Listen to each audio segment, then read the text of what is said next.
Filipenses capítulo número 2, versículos 7 al 9.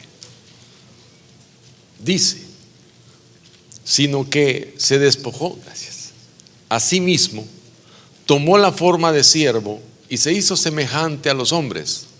Más aún, hallándose en la condición de hombre, se humilló a sí mismo, haciéndose obediente hasta la muerte y muerte de cruz.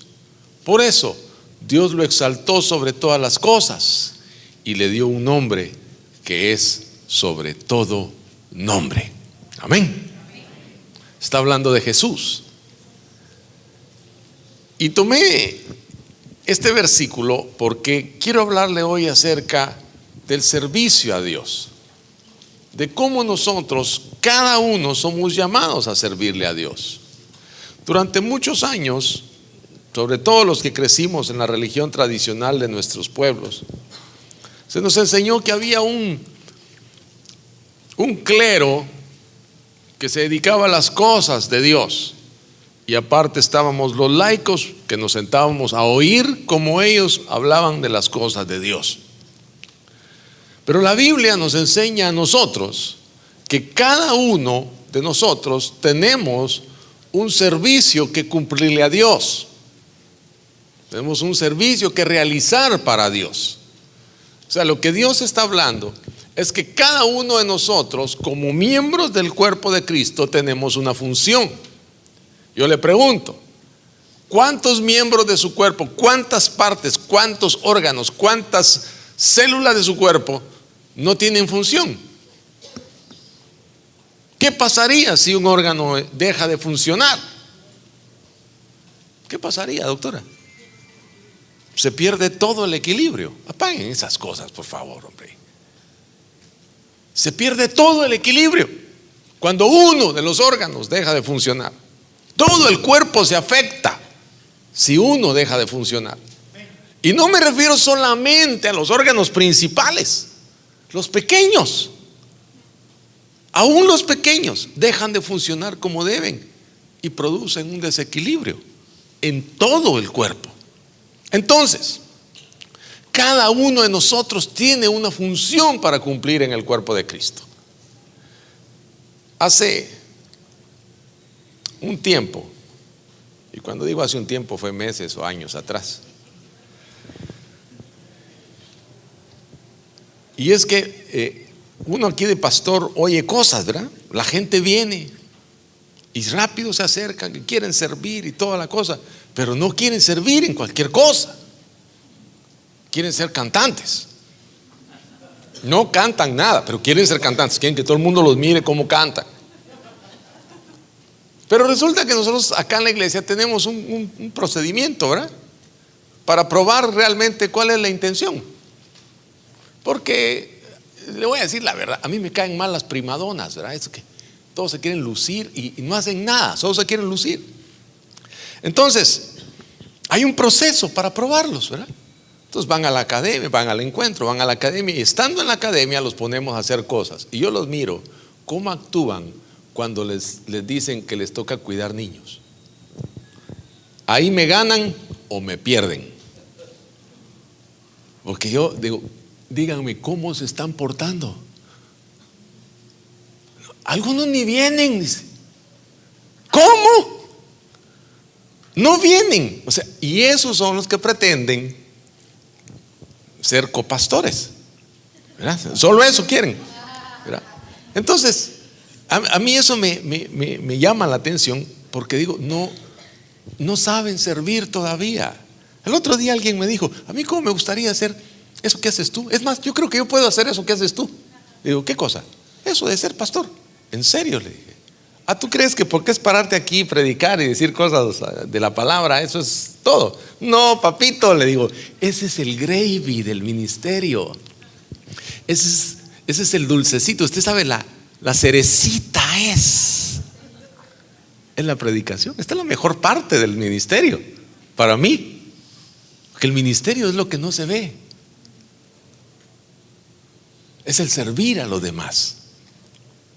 Es lo que haces por otros. Y a eso hemos sido llamados todos. Entonces, Yo a veces me encuentro gente y me ha tocado hablar con jóvenes en campamentos. Recuerdo en el seminario, un año de seminario que tuve, incluso en congresos de ministros. Me pongo a hablar con pastores y resulta que todos ellos desean tener mega iglesias gigantescas, enormes. Y yo le digo, ¿y qué tienes ahora? No, pues una iglesita ahí. Le digo, ¿y cómo la estás cuidando? Estás cuidando a los hermanos, los estás enseñando, los estás ayudando a crecer, estás multiplicándote en ellos, estás dándoles todo lo que Dios te ha dado a ti. Bueno, sí, pero usted les ve el ánimo así como, y como encima van a lugares donde van y ven estas iglesias, hermano, y dice, wow, y no, usted debe tener una igual. Y todos salen, hermano, con el chip. Y yo ¿cómo le hago para tener una igual? Yo recuerdo, tuve unos compañeros en un seminario, en un congreso al que fuimos. Ahí nos encontramos y hicimos cierta amistad. Y en noviembre nos volvimos a encontrar, pero ya en otro ambiente. Y entonces yo le digo, ¿y cómo les está yendo? Y entonces, bueno, me dice, usted sabe, todos los pastores somos iguales. Bueno, dice, por la gracia de Dios estamos avanzando, pero no te dicen cómo les está yendo. Y entonces les digo yo, desde mi experiencia, ya pasaron por el momento de decepción.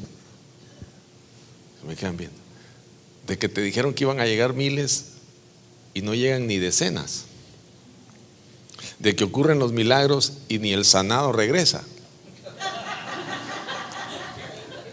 Y se me quedó viendo el pastor y se empezó a reír. Y dice, ¿tú ya viviste eso? Sí, papito, ya, varias veces. Tenemos que hablar. ¿Por qué? Porque siempre el problema está, tal vez no tanto en la expectativa, sino en qué es lo que yo quiero lograr si estoy hablando de servir a Dios. ¿Cuál es mi motivación? ¿Por qué yo estoy sirviendo a Dios? Entonces, yo normalmente le digo, mira, solo hay una razón por la que nosotros servimos a Dios: por el gran amor que derramó sobre nosotros, por el perdón tan grande que hizo por nuestros pecados. Yo no sirvo a Dios para pagarle, yo sirvo a Dios porque le agradezco. Digo, no solo me salvó, me dio trabajo. Digo, Señor, tengo un lugar para servir en tu obra. Para mí eso es grande. Y cuando Él me dijo, quiero que vayas y te dediques a eso, yo no lo pensé mucho, hermano. Le hice negocios y todo, y le quise convencer de otras cosas, pero Él no se deja convencer. Por más que yo le argumenté, no, ni siquiera me oyó. Solo me dio la orden, vaya y sírvame. Ya, está bien, ante tantos argumentos, ¿verdad? Pero ¿qué quiero decirte? Que yo le digo, hermanos, la razón por la que servimos a Dios es por su amor, por lo que Él nos amó a nosotros. Yo no espero que Dios me dé algo a cambio de lo que estoy haciendo. Yo solo espero hacer bien lo que me mandó a hacer. Porque eso dijo el Señor mismo: siervos inútiles somos, porque lo que nos mandaron a hacer, eso hicimos. Ni siquiera inventamos más. Pero es suficiente. Lo que Dios te manda a hacer, hazlo. No te detengas. Por mínimo, por pequeño que sea, por sencillo que sea el trabajo que te mandó a hacer, hazlo. Yo recuerdo la primera iglesia donde yo comencé a ir, era una iglesita pequeñita, hermano. Y yo recién había conocido al Señor, y entonces me acuerdo que estaba la ventana así, y toda la gente que pasaba miraba hacia adentro a ver qué estábamos haciendo nosotros. Estábamos como en vitrina, ¿no? Alabando al Señor. Y yo de repente me di cuenta de eso, y entonces me ponía así detrás de la ventana, porque si pasaban mis amigos que no me fueran a ver que yo estaba levantando las manos. Pues en esa iglesia chiquitita, la mitad de la población eran indígenas de mi país. Y recuerdo que un día el pastor me dijo: hemos estado pensando que nos ayudes con los servidores. Mire, hermano, yo ya sí sentí que me estaban haciendo pastor. Yo dije, pero yo ¿qué tengo que hacer? Ahí te vamos a decir. Y recuerdo, hermano, que el primer trabajo que nos tocó fue sacar todas las bancas a la calle, manguerear el piso y limpiarlo. Y eso fue agradable. Después nos fuimos a otro local y un señor confundió el inodoro con el urinal y tuvimos que ir a limpiar el urinal. Y nos pasaban cosas así. Y decías, ¿por qué tenemos que hacer esto? Si yo soy ejecutivo de cuenta, de publicidad, ¿cómo es posible? Pero el Señor nos estaba enseñando de que las cosas se hacen por amor a Él, nada más, no por obtener algo a cambio. ¿Sabe por qué le digo esto? Porque a veces llegan días en que la estamos pasando mal y le sacamos cuentas al Señor. Ay, Señor, pero si yo te sirvo, ¿por qué me pasan estas cosas? ¿Te volviste Superman? O el Señor te dice, igual te voy a procesar, me sirvas o no, te voy a procesar. ¿Por qué? Porque así no me sirves. Esa es la realidad. A veces pensamos que estamos tan bien que Dios dice, wow, me saqué la lotería con este. Wow. Y Dios sorprendido, esto sí de verdad está bueno. No, dices, esto no me sirve, vamos a cambiarlo. Y empieza el proceso.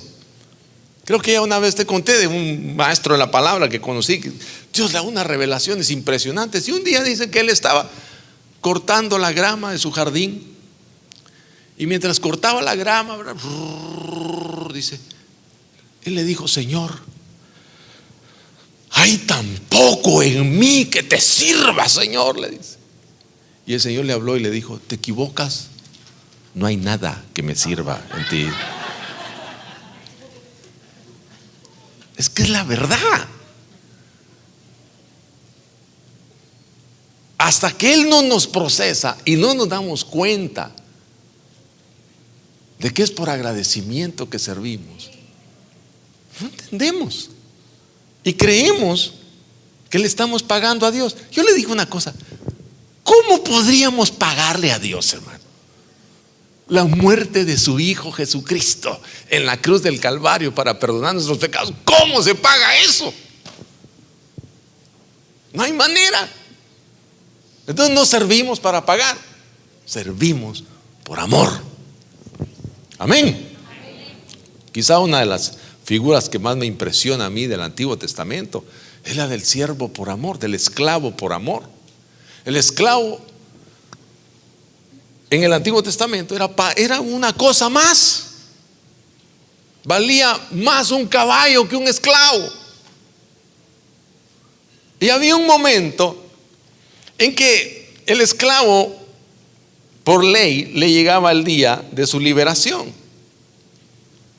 Su patrón, su amo, lo dejaba libre. Y ese día le decía, quedas libre. Puedes hacer con tu vida lo que quieras. Puedes irte de mi casa, puedes ir a trabajar a otra parte, ya eres libre. Pero el esclavo se volteaba y le decía, amo, yo te amo a ti, amo a tu esposa, amo a tus hijos, amo a tu familia.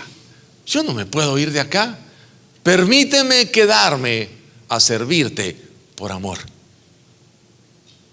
Entonces el amo le decía, perfecto, ven. Y se iban a la puerta de la casa, en el dintel, ahí le ponía el óvulo de la oreja así pegado al dintel, y con una lesna, con un punzón, ¡pa!, le hacía un huequito en la oreja. Y usted sabe qué rápido sangra la oreja, ¿verdad? Ahí quedaba en el dintel la marca de sangre. Lo que nos hace a nosotros esclavos por amor al Señor es la marca de la sangre. Lo que nos hace servirle es lo que Él hizo por nosotros. Entonces el hombre se quedaba. Y sabe una cosa, a partir de aquel momento ya el hombre no tenía las instrucciones como las tenía antes. No es que tenía la lista, ahora tienen que hacer esto, tienen que hacer esto, tienen que hacer esto, tienen que hacer esto. No, no. Ahora él llegaba en las mañanas, se presentaba frente a su amo después de que servía la mesa y le decía: amo, ¿qué quiere que haga hoy? Se convertía en el esclavo de confianza. Y eso es lo que hace el Señor. Cuando tú te conviertes en su siervo, Él mismo te dice: ya no te voy a llamar siervo, te voy a llamar amigo.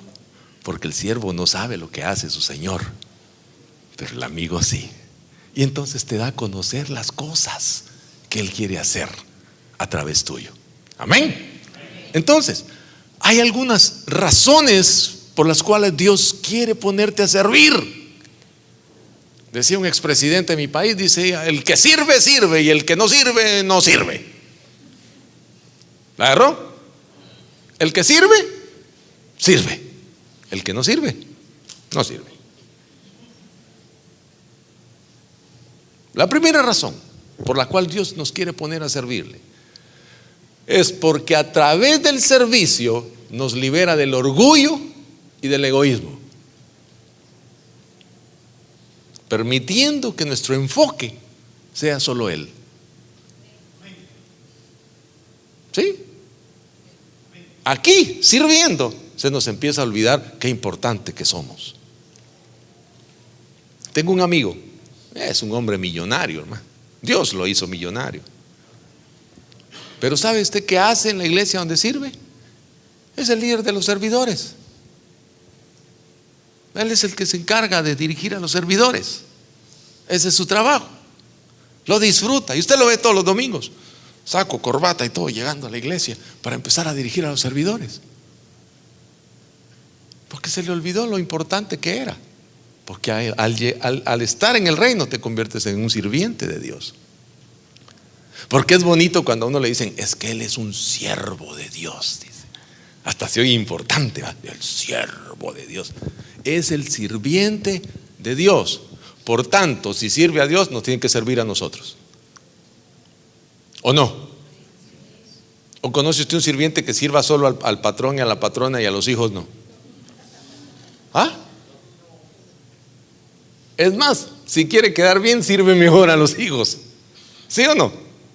Bueno, ahí se nos olvida el orgullo y el egoísmo. La segunda cosa por la cual Dios quiere que nosotros sirvamos, porque nosotros proclamamos nuestro amor por Jesucristo a través de nuestro cuidado por otros. Como dice el apóstol Juan, si usted dice que ama a Dios pero no ama a su hermano, usted es mentiroso. A usted no le ha amanecido. Usted está en oscuridad todavía. Sí. ¿Cuántos aman a Dios? ¿Cuántos aman a sus hermanos? ¿Y por qué tampoco se están sirviendo a sus hermanos? ¿Verdad? De eso se trata, de servir a otros, de servirles. Y no solamente servirles en la iglesia, no estoy hablando de eso. Estoy hablando de una vida de servicio, de un estilo de vida de servicio, donde usted sirve donde quiera que va. Amén. Tercera cosa, Dios prueba y purifica nuestros corazones a través del servicio. Esta le va a gustar. Hace unos años entrevistaron a Lester Sumrall, al doctor Lester Sumrall, un hombre de Dios, sirvió al Señor por 70 años. Y un día, antes de morir, le hicieron una entrevista en la televisión y le dijeron: doctor Sumrall, díganos una cosa, en todos estos años de ministerio, ¿qué es lo más importante que usted ha aprendido? Y el hombre se quedó pensando, un hombre muy sabio, Dios me dio la oportunidad de conocerlo, un hombre muy sabio, y dice: aprendí una cosa muy importante, que la gente es gente. ¿Sabe por qué? ¿Por qué es importante saber eso? Porque hay gente que cree que aquí lo que vienen son ángeles. ¿Sí? Hay gente loca, hermano. Que aquí nos guardamos las alas cuando entramos, ¿verdad? Y al salir allá al lobby, las extendemos y nos vamos volando para la casa. Hay gente así. Entonces vienen y se encuentran con gente que es gente. Tienen virtudes, tienen defectos, a veces más defectos que virtudes, mientras Dios trabaja con ellos. Y entonces encontrarte con los defectos de la gente te prueba el corazón. Y donde tú los estás sirviendo, cualquier día agarre a alguno de los servidores y pregúnteles sus experiencias en el servicio. Los malcriados que son algunos. En serio, usted le dice, no pueden dar aquí, ¿por qué no? Y ya. Sí. Mi cuñado es líder de servidores en una iglesia grande. Entonces tienen un estacionamiento y dice, mira, me dice, lo terrible es cuando estamos saliendo de la iglesia, venimos de estar adorando la presencia de Dios, de oír una palabra que se supone que nos transforma, y donde están los servidores así, guiando el tráfico para que salgan, y donde algo se atranca, les echan el carro encima, los hermanitos. ¿Por qué? Porque la gente es gente. Entonces, nuestro corazón, hermano, es probado y purificado a través del servicio. ¿Por qué? Porque usted no se pone al, pues, voy a enseñar a esto donde dejé el arma. Dice, no. Usted dice, está bien, hermano, está bien. No pelea, aprende. No se me olvida nunca, estábamos comenzando a caminar con el Señor, hermano, y nos llevaban a predicar a los parques, al grupo de jóvenes, íbamos allá, así que hay que calcular hace cuántos años fue eso. Íbamos el grupo, hermano, a predicar, y predicábamos en los parques, y después de que terminábamos nos metíamos entre la gente a evangelizarlos y todo. Y recuerdo que un día me encontré a un comunista que me empezó a decir un montón de cosas y a ofenderme al Señor, hermano. Dije, no, mira, así no me vas a hablarle. Y entonces mi pastor estaba ahí cerca, ¿verdad? El pastor de jóvenes. Y se empezó a acercar, y donde vio que yo ya estaba encima del tipo, entonces me dice, vente mi hermano, vente, déjalo. Ellos no entienden, mi hermanito, vente aquí conmigo. Y yo iba respirando amenazas así. Terrible. Ahora ya no les pego, solo les hago miradas matadoras. Pero ¿qué quiero decirle? Que en el servicio es probado, tu corazón es purificado. ¿Por qué? Porque es fácil amar a los amigos de uno, hermano. Es fácil amar al que te ama bien, pero no es fácil amar al que te contesta mal, al que te manda por un tubo en un momento, ¿verdad? No es fácil. Pero en el servicio, tú lo aceptas. Y yo, está bien, hermano, no hay problema. Y te lo aguantas. Duro. Usted no se imagina. Allá por mi oficina me han pasado gente a decirme unas cosas, hermano. Y yo los oigo y digo, ¿se dará cuenta de lo que me está diciendo? Pero de repente me percato y digo, no se está dando cuenta. Está tan enojado que no se da cuenta de lo que me está diciendo. Y digo, ¿sabes qué? Ya cuando terminan de hablar, ya terminaste. Oremos pues, démosle gracias a Dios. Un día le pedí a uno de mis discípulos que me acompañara a arreglar una situación con una persona. El tipo me dijo hasta de qué me iba a morir. Salimos de ahí, le dije, ¿qué tal? ¿Cómo te sientes? Yo venía tranquilo, hermano, un poquito decepcionado porque uno tiene su corazoncito, ¿verdad? Y me dice, pastor, usted es un caballero, yo quería ahorcar a ese tipo. Por usted no lo hice. Está bien. Pero fue una experiencia linda. ¿Por qué? Porque los dos fuimos probados ahí. Él porque me ama mucho y yo porque era el que está recibiendo la paliza, ¿verdad? Pero Dios te enseña. ¿Por qué? Porque Él quiere purificar tu corazón. Quiere mostrarte cómo son las cosas. ¿Usted cree que es bueno andar por la vida ahí peleándose con todo el mundo y enseñándole a quién es uno y no sé qué? Y vas a ver qué apellido tengo. No puede andar por la vida así. Y menos cuando ya fuiste lavado con la sangre de Jesucristo. Ahora, eso no quiere decir que yo le entregué mi corazón al Señor, ya soy, wow, no, deja que entres el proceso. El proceso es agradable. ¿Te ha visto cómo hace? Bueno, usted no ha visto porque no los tenemos acá, pero en Medio Oriente, para hacer aceite de oliva, agarran todas las aceitunas. ¿Las conoce las aceitunas? Las meten en una prensa de una piedra gigantesca que da vueltas. Es como una piedra que recibe y que tiene unos huequitos por donde va a salir el aceite. Lagar. Y lo ponen así, dejan caer la piedra y empiezan a darle vuelta. Entonces, el primer movimiento es solo para sacarle la dureza que tiene adentro la aceituna. ¿Sí? La pepa esa, dura. En España le dicen hueso, de tan dura que es. Entonces, cuando Dios te mete en su proceso, lo primero que te saca es la dureza, ¿verdad? Y tú sientes como que es que Dios no me quiere. Yo no sé por qué yo estoy metido en esto. Antes, cuando no creía en Dios, me iba bien. Ahora te va a ir mejor, pero te tienen que sacar la dureza primero. Pero ¿sabes qué viene después? Sale la dureza interna, porque la dureza es interna. Sale, queda afuera y la prensa cae otro poco. Cuando tú crees que ya se acabó, resulta que viene más duro todavía.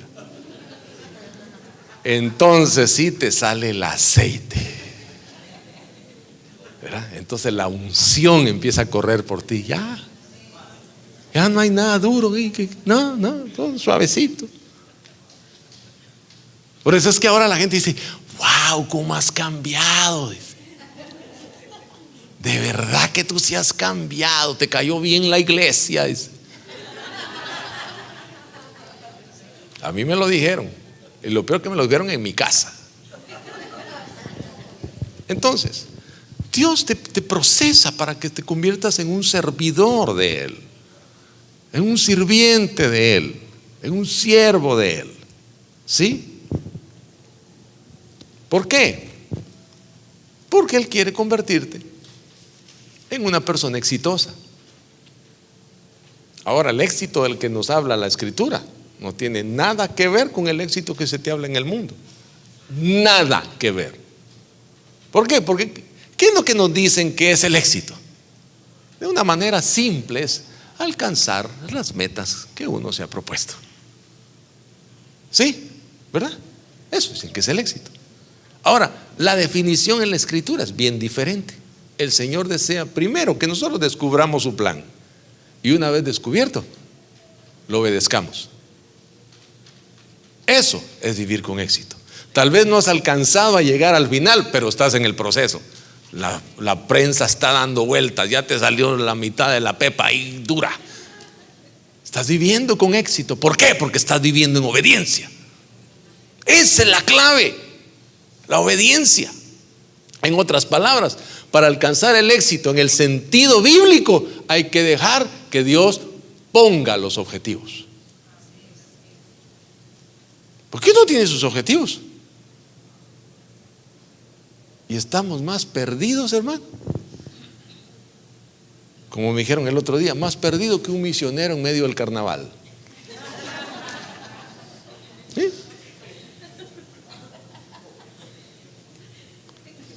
En Hechos capítulo 9, hay un momento histórico. Un momento que no solamente le cambió la vida a un hombre, le cambió la vida al mundo. ¿Por qué? Porque a estas alturas de la iglesia del principio, capítulo 9 del libro de los Hechos, ya la iglesia se había acomodado a tener sus reuniones, todo tranquilo, no había persecución. Vamos, prediquémosle a los judíos, que solo a los judíos les podemos predicar, decían los apóstoles, no le predicaban a nadie más. Entonces el Señor había revelado el evangelio, que era un evangelio para derribar la pared que nos dividía y hacer de los dos pueblos uno solo. Por eso yo tengo una rabia con la gente que anda judaizando a los hermanos. Me quieren otra vez levantar la pared cuando ya el Señor dijo: ya la derribé. Ya no son dos pueblos, es uno solo. Entonces, en aquel momento, Ya estaba el evangelio siendo predicado, pero no estaban yendo a los gentiles. Entonces Jesús se le aparece a Saulo de Tarso en el camino para poder levantar un predicador a los gentiles. Déjeme decirle algo, como dijo el pastor Balistreri de Argentina, dice: ya para que Jesús salga a evangelizar a la gente, hermano, es porque de verdad somos unos vagos. Si los que tenemos que evangelizar somos nosotros. Oiga, Jesús tuvo que ir porque estos no iban, hermano. Le salió al encuentro a Saulo y dice: Saulo, ¿por qué me persigues? Y dice: Señor, ¿tú quién eres? Y dice: yo soy Jesús, al que tú persigues. Y entonces vino la pregunta clave. Cuando Jesús se identificó, le dijo: yo soy el Jesús al que tú persigues. Deja de estarle dando patadas al aguijón. Y el hombre se quedó: Señor, ¿qué quieres que yo haga? Y empezó el proceso. A Pablo le llevó casi 14 años. Pero él empezó, apenas conoció, a los 2, 3 días, 4 días estaba predicando en las calles. No había quien lo parara, hermano. El tipo se quedó ciego unos días. El Señor habló con Ananías. Ananías fue, oró por él, se le cayeron las escamas de los ojos, comenzó a ver otra vez. Dice: bautízame. Lo bautizó el hombre, pero dice, y salió a la calle, hermano, y empezó a hablarle a los judíos acerca de quién era Jesús. A los días los judíos se pusieron bravos con él y decidieron una cosita sencilla: matarlo. Y el hombre tuvo que salir huyendo de donde estaba, hermano. Dice que lo metieron entre una canasta, lo bajaron por la pared del muro de noche, hermano. Y el hombre se fue huyendo. Imagínense qué manera de comenzar a servir al Señor. ¿Qué manera? Y entonces se va. Y por allá se va a un lugar lejos. Se olvidan de él. Y aparece un hermano que lo va a buscar, Bernabé. Y Bernabé lo trae y lo presenta con los hermanos. Pero dice que al principio todos le salían huyendo, que sabían quién era. Es como que se convirtiera, imagínense, Osama Bin Laden. Y nos dijeran: acaba de entrar Osama Bin Laden por ahí. Todos empezamos a ver cómo quedamos lejos. Este tipo se va a explotar aquí, algo va a hacer, ¿verdad?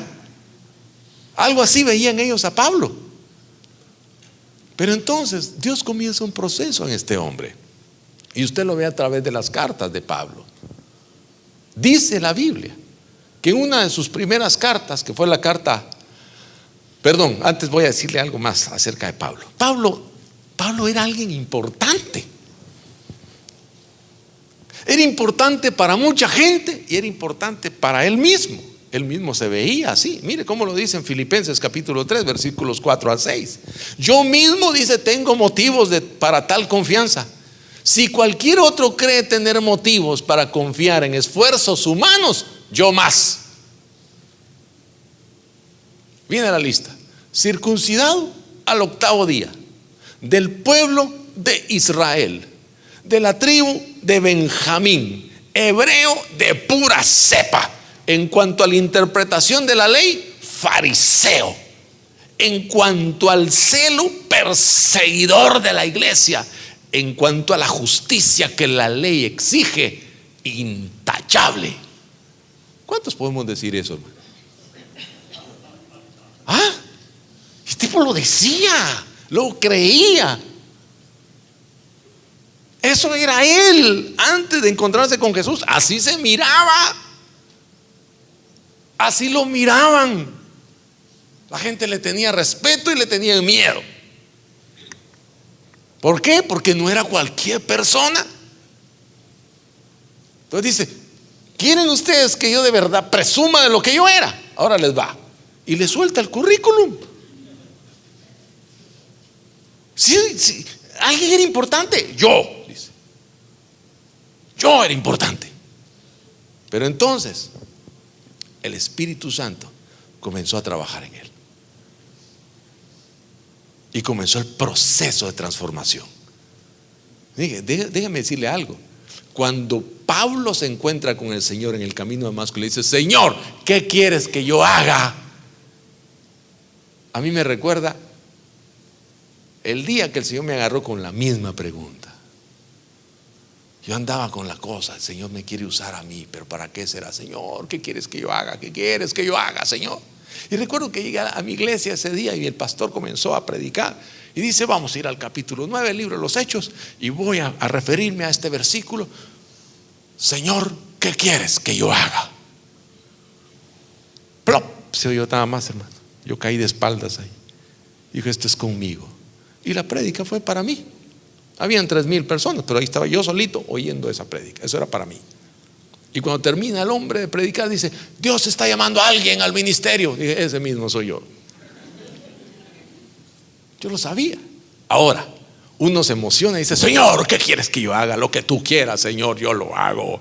Úsame, Señor, como a ti se te dé la gana, yo voy. Uno no sabe lo que está diciendo, pero él sí lo está tomando en serio. Y cuando tú le dices, y cuando tú le dijiste que querías servirlo, estás listo. A ti se te pudo haber olvidado, a él jamás. Y te puso en la mira, y para donde vayas te lo va a recordar. Apareces tú por ahí en alguna cosa y alguien, y un rótulo, y una cosa, y una conversación, y alguien dice, y dice: Dios, ya, pues, ya. ¿Por qué? Porque Él quiere que le sirvas. Entonces Él lo toma en serio.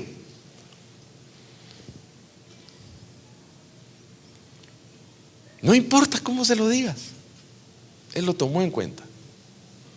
Entonces Pablo hizo eso y el Señor lo tomó en cuenta. Pablo comienza el proceso, le decía, de Dios, y aparece entre los hermanos y comienza a predicar. Y en una de sus primeras cartas, en el año 55, 57 de la era cristiana, Pablo escribe la primera carta a los Corintios. Y en la primera carta a los Corintios, en el versículo 9, nos muestra a un Saulo ya convertido en Pablo, declarando unas palabras muy humildes. Oiga cómo dice: porque yo soy el más pequeño de los apóstoles, que no soy digno de ser llamado apóstol, porque perseguía a la iglesia.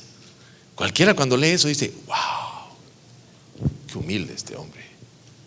Pero igual los apóstoles son un grupo privilegiado dentro del cuerpo de Cristo por la labor que hacen.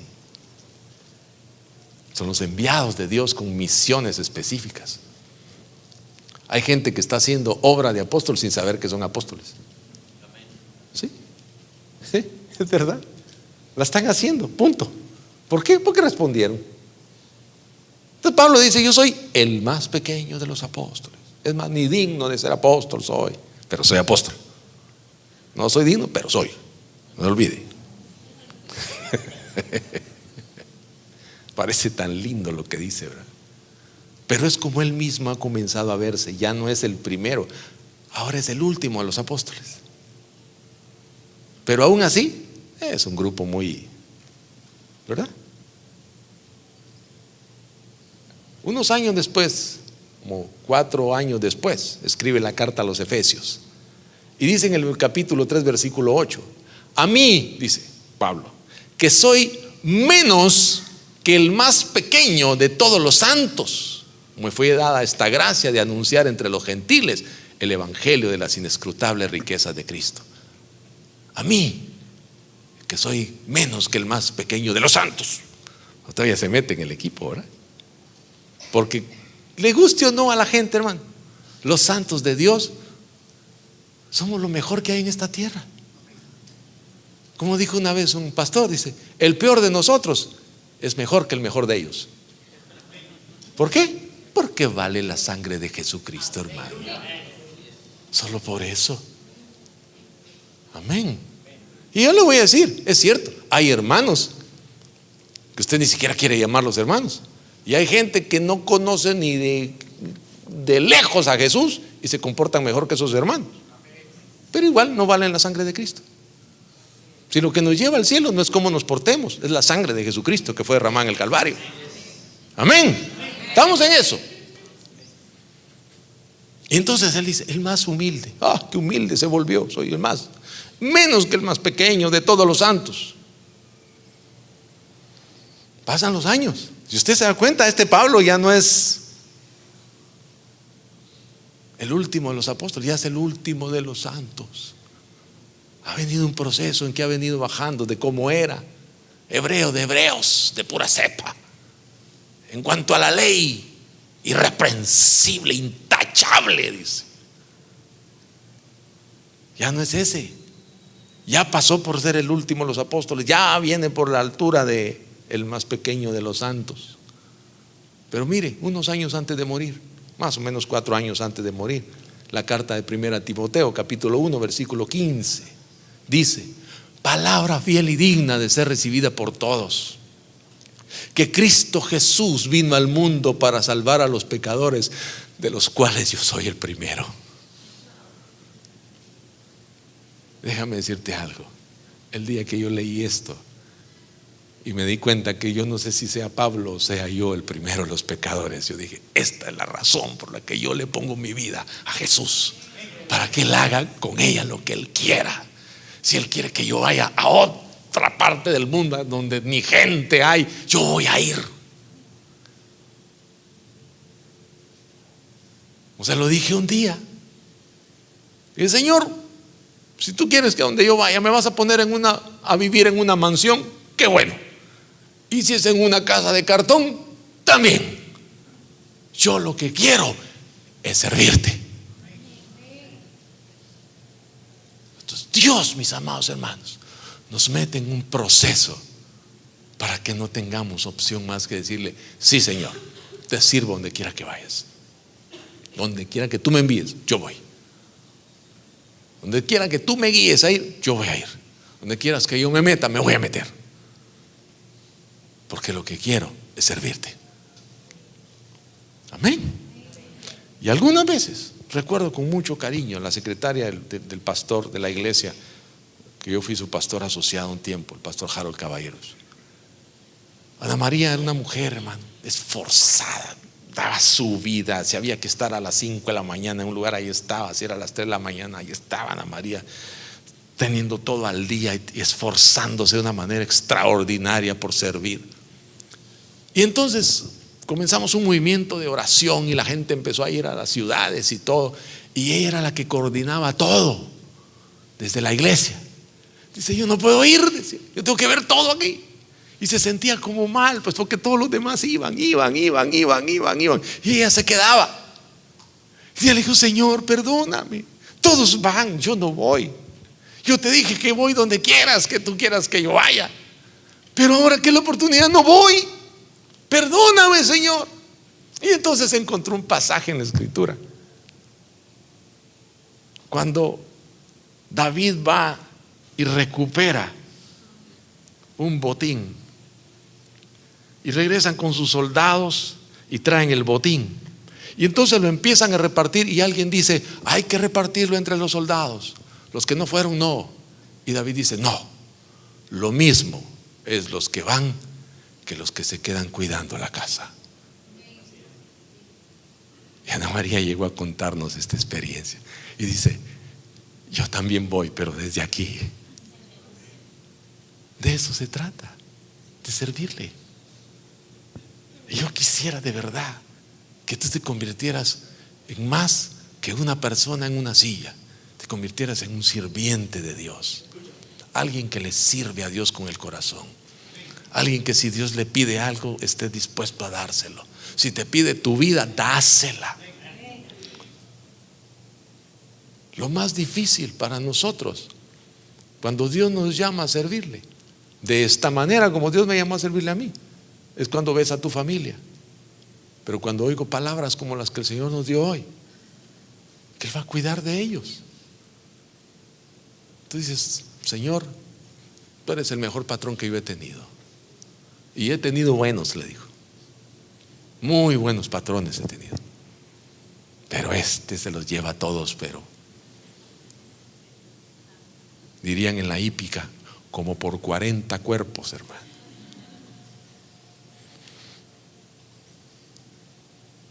¿Quieres servirle al Señor?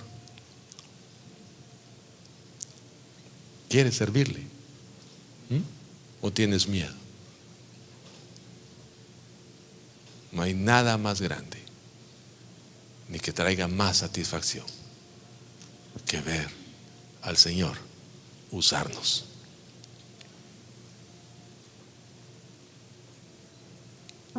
¿Estás dispuesto?